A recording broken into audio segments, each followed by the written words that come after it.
And the reason I presented the portfolio of research today is that I feel like if you just look at the individual papers, you sort of miss the larger story of what's going on. And the larger story in my research is when I studied Wikipedia, is that really I think what's going on is it's a very complex adaptive system that is full of things like emergent properties and nonlinear dynamics that if you don't see the papers together as a whole, you miss how they fit together. And so I think that's one of the big takeaways is for big questions, you need multi-paper research agendas to really get big answers.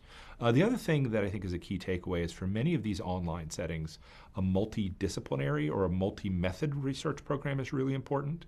So I worked between both qualitative and quantitative research, which both informed one another to give me a much bigger picture of what's going on.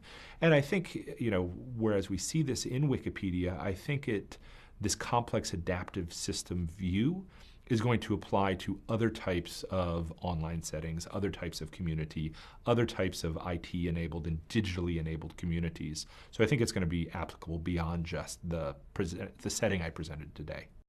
When you're doing research, especially in a business context, you have to answer the question of so what. And there was a lot of so what pushback. Why do we care how Wikipedia works? What does this matter for businesses? And so the framing of Wikipedia as the canary in the coal mine is as businesses are increasingly relying on digital platforms, as customers are increasingly interacting on platforms like Facebook and like Snapchat, et cetera, that many of these dynamics that we're seeing in Wikipedia are likely going to spill over into these settings as well, as companies are beginning to use these platforms internally for collaboration, whether it's through Jive or Chatter or some of the other platforms offered. So, the canary in the coal mine is really the why do we care about Wikipedia?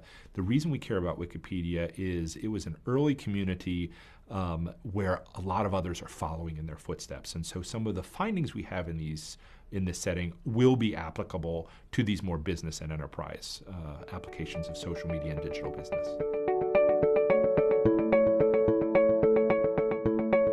I think it's important to first describe what digital transformation is not. I think there's a perspective out there that digital transformation is primarily about technology or about adopting or using technology. And in reality, I think digital transformation is about getting organizations to the point where they can succeed and thrive in a digital environment. And that may or may not involve technology. In fact, it involves a lot of things like strategic thinking. It involves a lot of things like recruiting and attracting the right talent. It involves things like developing the right business culture to have a digitally transformed business.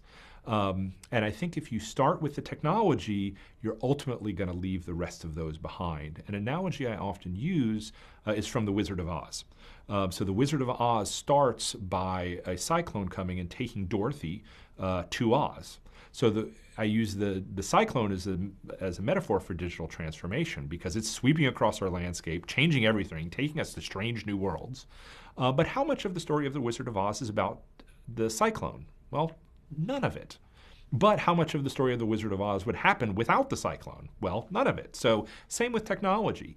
We wouldn't have digital transformation without technology, but fundamentally it's about how our businesses, how our organizations, how our careers all change, how our relationships with companies change as a result of this new digital infrastructure.